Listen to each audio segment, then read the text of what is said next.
और सब दिख रहा है। हेलो फ्रेंड्स, कैसे हैं आप सब? आशा करते हैं आपकी तैयारी बहुत अच्छी चल रही होगी। डिफ्यूजनिज्म में ही नेक्स्ट स्कूल की बात कर लेते हैं। जैसे मैंने प्रीवियस सेशन में बताया था, there are 3 school, British, American, German. तो हमने अभी तक के सेशन में बात की American and German school of diffusionism. तो ये देखिए, मैं नोट्स अपने लेके आई हूँ, तो इसी तरह आप भी फ्रेमवर्क बनाइएगा और इसको लिखने की कोशिश कीजिएगा अपने वर्ड्स में। आप वीडियो के दौरान स्क्रीनशॉट भी ले सकते हैं रेफरेंस के लिए। तो देखते हैं इसमें कौन कौन से इम्पॉर्टेंट ऑथर्स रहे हैं ब्रिटिश स्कूल ऑफ डिफ्यूजनिज्म के। तो मैंने ऐसे ही लिख दिया है, इस तरह से आप भी पॉइंटेड करके लिखिएगा। इसमें जो सबसे पहले आते हैं William Schmidt, WJR Perry and HR Rivers. ठीक है, तो ये 3 इंपॉर्टेंट पर्सन है जो ब्रिटिश स्कूल के डिफ्यूजनिज्म को इस्टेब्लिश किए। इसमें कुछ पॉइंट्स देख लेते हैं। सबसे पहले तो ये पैन इजिप्शियन स्कूल के नाम से जाना जाता है क्योंकि दे हैव स्ट्रॉन्ग बिलीफ कि जो सिविलाइजेशन ओरिजिन हुआ है या ग्रोथ, कल्चर का ग्रोथ हुआ, वो हुआ इजिप्ट में। ठीक है।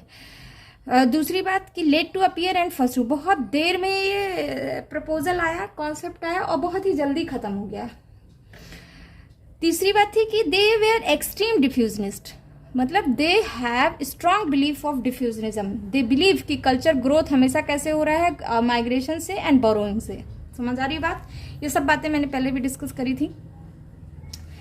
Egypt was only centre of culture from where culture trade diffused और migrated to rest part of the world. इनके हिसाब से क्या था, इजिप्ट जो था वहीं पे केवल कल्चर का सेंटर था और यहीं से कल्चर ट्रेड डिफ्यूज हुआ और माइग्रेटेड हुआ पूरे दुनिया में।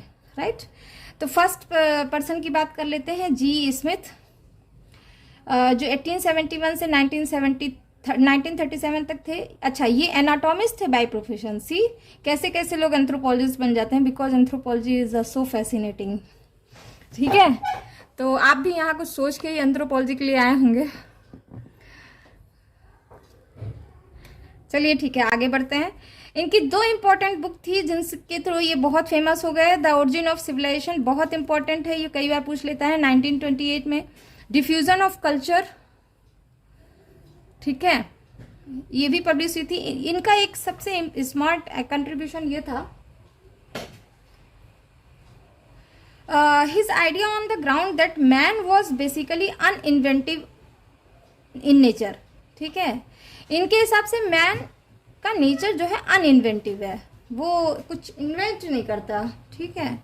इन्वेंशन और discoveries began first in Egypt, spread because of contact, communication and migration. Thus multiple origin, psychic unity, progress, survival, सब इनके हिसाब से एबोलिश्ड हो गया एक ही स्ट्रोक में।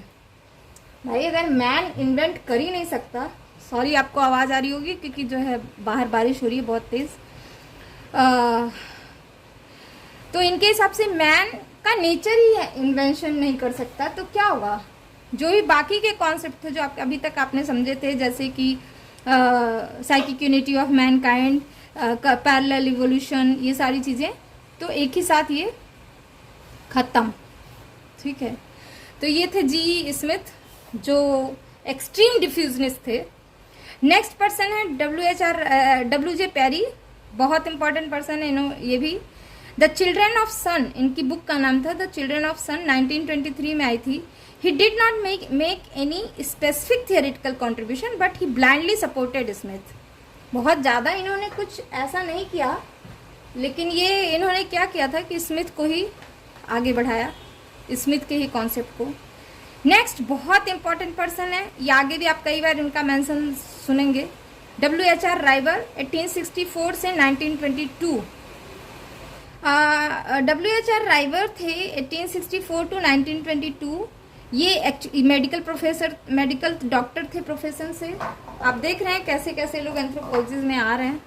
इनका जो फेमस वर्क था बहुत इंपॉर्टेंट है, a genealogical method of collecting social and vital statistics was published in Royal Anthropological Institute of Great Britain and Ireland in 1900। ये बाद में भी आप जिक्र सुनेंगे जब मैं मेथड्स एंड मेथोडोलॉजी या टेक्निक ऑफ डेटा कलेक्शन पढ़ाऊंगी। 1900 में इनकी आर्टिकल आया और वो इतना फेमस हो गया जिससे ये भी फेमस हो गया। वो उस आर्टिकल का नाम था genealogical method of collecting social and vital statistics, जो पब्लिश हुआ था 1900 में। इसमें इन्होंने क्या किया था, he recorded genealogies and kinship term. Since then genealogical method became a scientific method for collecting data in kinship organisation. तब से शुरू हो गया, जीनियोलॉजिकल मेथड भी अडॉप्ट कर लिया गया किनशिप ऑर्गेनाइजेशन को समझने के लिए। और इम्पॉर्टेंट कंट्रीब्यूशन था, वो इनकी बुक आई थी मोनोग्राफ ऑन टोडा। टोडा पे इन्होंने मोनोग्राफ लिखा था और ये क्लासिक मोनोग्राफ के रूप में जानी जाने लगी। नेक्स्ट कंट्रीब्यूशन इनका एक बुक आया 1914 में, किनशिप एंड सोशल ऑर्गेनाइजेशन के नाम पे, WHR राइवर का।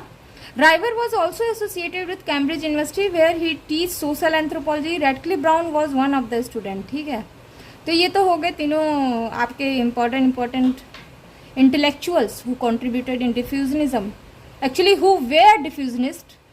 तो ये आप अच्छे से करिएगा।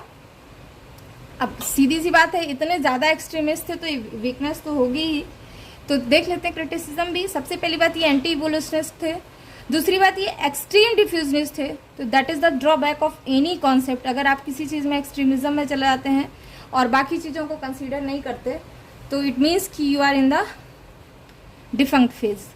Did not consider places other than Egypt. Egypt के अलावा इन्होंने कोई और प्लेस को कंसीडर नहीं किया फॉर द सिविलाइजेशन, जबकि और भी थे जैसे मेसोपोटामिया, इंडस वैली।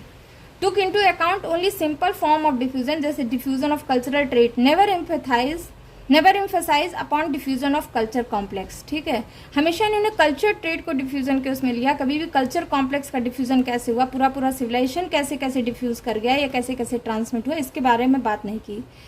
तो इसलिए last to come but first to disappear, बहुत देर से आए और बहुत जल्दी खत्म हो गए। ठीक है, कोई भी चीज अगर रिजिड हो जाएगी तो वो तो खत्म होगी ही। तो that is all about the British school of diffusionism. तो आप इसको इस वीडियो के दौरान स्क्रीनशॉट लेके भी पढ़ सकते हैं, इसको 2-3 बार सुन लीजिए, बहुत ही सिंपल और इजी है। बस इनके कॉन्ट्रीब्यूशंस याद रखिए, 1-2 बार पढ़ लेंगे तो याद रहेगा, बाकी टेक्निक्स और ये सारी चीज़ें बार बार भी आती रहेंगी। ठीक है, तो that is all about today discussion. Thank you for listening. Please subscribe my channel. Don't forget to like and share because it will motivate me